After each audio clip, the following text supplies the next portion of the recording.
అందరికీ నమస్కారం. ఈనాటి మన కథా విశ్లేషణలోకి స్వాగతం. సాధారణంగా పురాణాలు అనగానే గుడులు, గోపురాలు, తపస్సులు చేసే మునులు గుర్తొస్తారు కదా. అలాగే ఫ్యూచర్ అనగానే ఆర్టిఫిషియల్ ఇంటెలిజెన్స్, డేటా సెంటర్లు ఇలాంటివి కళ్లముందు మెదులుతాయి. కాని జస్ట్ ఇమాజిన్, ఈ ప్రాచీన పురాణాలు, ఎవరూ ఊహించని భవిష్యత్ సాంకేతికత, ఈ రెండూ ఒకేచోట కలిస్తే ఎలా ఉంటుంది? అబ్బా, క్రేజీగా ఉంది కదూ. అసలు సృష్టికర్తలైన దేవుళ్లే తమ పాత పద్ధతులను పక్కనపెట్టి నెక్స్ట్ లెవెల్ టెక్నాలజీతో డేటా సెంటర్లు నడిపితే ఆ దైవిక ప్రపంచం ఎలా ఉంటుందో, అక్కడ మనుషుల పరిస్థితి ఏమిటో ఈరోజు మనం డీకోడ్ చేద్దాం. సరే, ఇక ఏమాత్రం లేట్ చేయకుండా అసలు విషయంలోకి వెళ్ళిపోదాం. ఒక్కసారి ఆలోచించండి. ఒక మనిషి ప్రాణాన్ని లేదా ఆత్మను అత్యంత సురక్షితంగా దాచాలంటే ఈ విశాల విశ్వంలో అల్టిమేట్ హైడింగ్ స్పాట్ ఏది? వినడానికి కాస్త విచిత్రంగా అనిపిస్తుంది కదా. మరణాన్ని జయించడం లేదా ప్రాణాన్ని శాశ్వతంగా నిలుపుకోవడమనేది అనాదిగా మనుషులను వెంటాడుతున్న అతిపెద్ద డ్రీమ్.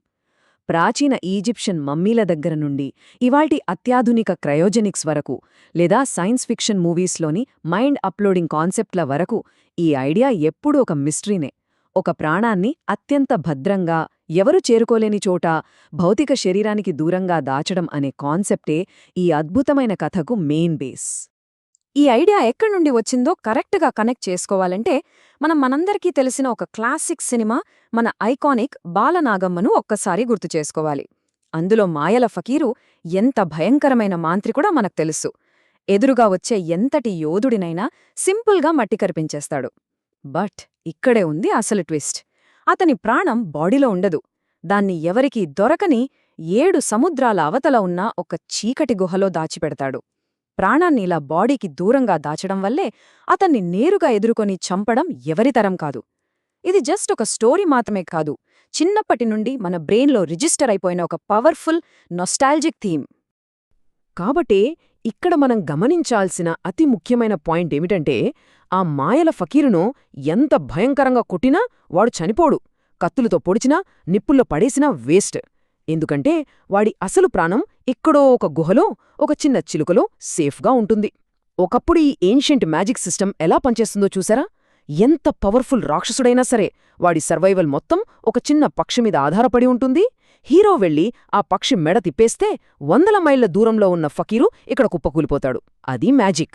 ప్రాణాన్ని భౌతికంగా ఒక పక్షిలో దాచడమనేది అప్పటి మన పాతకాలపు ఆలోచనా విధానం. రైట్, ఇక్కడే మన కథ మైండ్ బ్లోయింగ్ టర్న్ తీసుకుంటుంది. పాతకాలంలో మనిషి ప్రాణం ఒక భౌతికమైన చిలుకలో ఉంటే, ఇప్పుడు మనం ఏకంగా ఫ్యూచర్లోకి జంప్ చేద్దాం. సీన్ 2కొచ్చేసరికి ఈ పాత కాన్సెప్ట్కి ఒక మ్యాసివ్ డిజిటల్ అప్గ్రేడ్ వచ్చేసింది. జస్ట్ ఇమాజిన్, ఇదొక యాపిల్ కీనోట్ లాంటి ఒక high end tech launch event అనుకుందాం. భూమి మీద ఉన్న 800 కోట్ల మంది మనుషుల ప్రాణాలు, వాళ్ల మెమరీస్, ఎక్స్పీరియన్సెస్ అన్నీ ఒకే ఒక్క చిన్న మొబైల్ సిమ్ కార్డ్లో డిజిటలైజ్ చేయబడితే ఎలా ఉంటుంది? అవును, ఈ నెక్స్ట్ జెన్ యుగంలో ఆత్మలన్నీ కేవలం నానో సిమ్ కార్డులుగా, డేటా చిప్స్లుగా మారిపోయాయి. అంటే ఫిజికల్ పక్షుల ప్లేస్లో ఇప్పుడు అల్ట్రా మోడర్న్ సిలికన్ చిప్స్ వచ్చేసాయన్నమాట. వావ్! మరియు ఇది అద్భుతంగా దేన్ని వివరిస్తుందంటే, ఈ మొత్తం అల్టిమేట్ డిజిటల్ ప్రపంచం పునాది ఎలా తయారైందో మనకు చెబుతుంది. ఈ కొత్త సిస్టమ్ని మార్టల్ సిమ్స్ అంటారు. యాక్చువల్లీ ఇక్కడ భూలోకంలోని మనుషుల ప్రాణాలన్నీ 0s and 1sగా ఎన్కోడైపోతాయి. మరి దీని చేసేదెవరు? ఇంకెవరు? స్వయంగా సృష్టికర్త అయిన బ్రహ్మదేవుడే. ఒకప్పుడు మట్టితో జీవులను సృష్టించిన బ్రహ్మదేవుడు ఇప్పుడు ఏకంగా ఒక అల్టిమేట్ హార్డ్వేర్ ఇంజనీర్ అవతారం ఎత్తేశారు. కేవలం ప్రాణాన్ని సృష్టించడమే కాదు, ఆ లైఫ్ ఫోర్స్ని టెక్నాలజీతో సింక్ చేసి ఒక పర్ఫెక్ట్ అల్గోరిథంతో డిజిటల్ చిప్లలో ఫార్మాట్ చేసే ఎపిక్ టాస్క్ని ఆయనే హ్యాండిల్ చేస్తున్నారన్నమాట. ఇక ఈ కొత్త దైవిక కార్పొరేట్ స్ట్రక్చర్ చూస్తే నిజంగా షాక్ అవడం గ్యారంటీ. ఇదొక మామూలు దేవలోకం కాదు. ఒక ఫార్చ్యూన్ 500 గ్లోబల్ ఐటీ కంపెనీలా ఎలాంటి ఎర్రర్స్ లేకుండా రన్ అవుతోంది. పాశం పట్టుకుని పాపులను భయపెట్టే యమధర్మరాజుగారు ఇప్పుడు ఏకంగా డేటా సెంటర్ మేనేజ్మెంట్ చూసుకుంటున్నారు. అంటే కోట్ల కొద్ది ఆత్మల సర్వర్లు ఎక్కడా డౌన్ కాకుండా, ఓవర్హీట్ కాకుండా మెయింటైన్ చేయడం ఆయన డ్యూటీ. ఇక మన చిత్రగుప్తుడైతే పాతకాలపు తాళపత్రాలు పక్కన పెట్టేసి టాలీ మరియు ఈఆర్పీ సిస్టమ్స్ వాడేస్తున్నారు. పాపపుణ్యాల అకౌంటింగ్ అంతా సాఫ్ట్వేర్ దయ. ముల్లోకాలు తిరిగే నారదముని ఇప్పుడు data packets, logistics and cloud transport విభాగానికి హెడ్. ఏన్షియంట్ దేవుళ్ళు ఒక గ్లోబల్ ఐటీ బ్యాకెండ్ని ఇలా నడపడం అనేది నిజంగా అదిరిపోయే కార్పొరేట్ సెటైర్ అని చెప్పాలి. ఈ దైవిక సాంకేతిక వ్యవస్థ వల్లే భూమి మీది భౌగోళిక రాజకీయాలు అదే మన జియోపాలిటిక్స్లో ఎవ్వరూ ఊహించని భారీ మార్పులొస్తాయి. ఎలాగంటే ప్రపంచ దేశాల మధ్య బార్డర్స్ అన్నీ చిరిగిపోయి ప్రపంచం మొత్తం ఒకే ఒక సింగిల్ గ్లోబల్ గవర్నమెంట్ కిందకొస్తుంది. పరిపాలనంతా ఆటోమేట్ అయిపోవడం వల్ల సంప్రదాయ రాజకీయ నాయకులు ఫర్ ఎగ్జాంపుల్ అమెరికాలో డొనాల్డ్ ట్రంప్ అయినా, ఇండియాలో నరేంద్ర మోడీ అయినా ఏ దేశాధినేతలైనా సరే తమ ఉద్యోగాలను కోల్పోక తప్పదు. ఇక్కడ ఎవరిపైనా ఎలాంటి రాజకీయ పక్షపాతం లేదు. టోటల్ హ్యూమన్ గవర్నెన్స్ కనుమరుగవుతుంది. ఇక పరిపాలన, మెయింటెనెన్స్ మొత్తం నేరుగా శ్రీమహావిష్ణువు చేతుల్లోకి వెళ్తుంది. ఆయనే ఏకైక వరల్డ్ ప్రెసిడెంట్గా ఉండి ఈ భూమండలాన్ని పాలిస్తారు. ఎలక్షన్స్, పాలిటిక్స్ అనే పదాలకు ఇక తావే ఉండదు. ఇప్పుడు కాస్త ముందుకు వెళ్ళి ఈ మొత్తం వ్యవస్థ ఎలా రూపుదిద్దుకుందో చూద్దాం. ఇది పక్కాగా 3 దశల్లో సెట్ అవుతుంది. ఫస్ట్ స్టెప్, విష్ణుమూర్తి ఈ మొత్తం గ్లోబల్ సిస్టమ్ను స్వయంగా తన కంట్రోల్లో ఉంచుకుని మెయింటైన్ చేస్తారు. సెకండ్ స్టెప్, భూమి చుట్టూ ఉన్న శాటిలైట్లన్నీ పూర్తిగా అడ్వాన్స్డ్ ఏఐ అంటే ఆర్టిఫిషియల్ ఇంటెలిజెన్స్ ఆధీనంలోకి వెళ్తాయి. ఇవి ప్రతి క్షణం భూమిని పర్యవేక్షిస్తుంటాయి.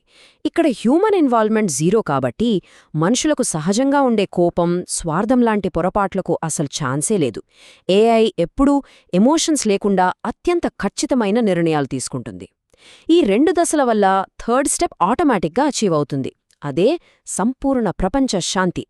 యుద్ధాలు, క్రైమ్స్ ఏమీ లేని ఒక విచిత్రమైన పర్ఫెక్ట్ టెక్నాలజికల్ యూటోపియా క్రియేట్ అవుతుందన్నమాట. ఈ అద్భుతమైన ఏఐ మరియు దైవిక వ్యవస్థ ద్వారా భూమిపై సంపూర్ణ శాంతి ఖచ్చితంగా వస్తుందని ఈ విశ్లేషణ మనకు చాలా క్లియర్గా చెప్తోంది. కానీ ఇదంతా లోతుగా ఆలోచిస్తే చివరగా ఒక గంభీరమైన ప్రశ్న మనల్ని వెంటాడుతోంది.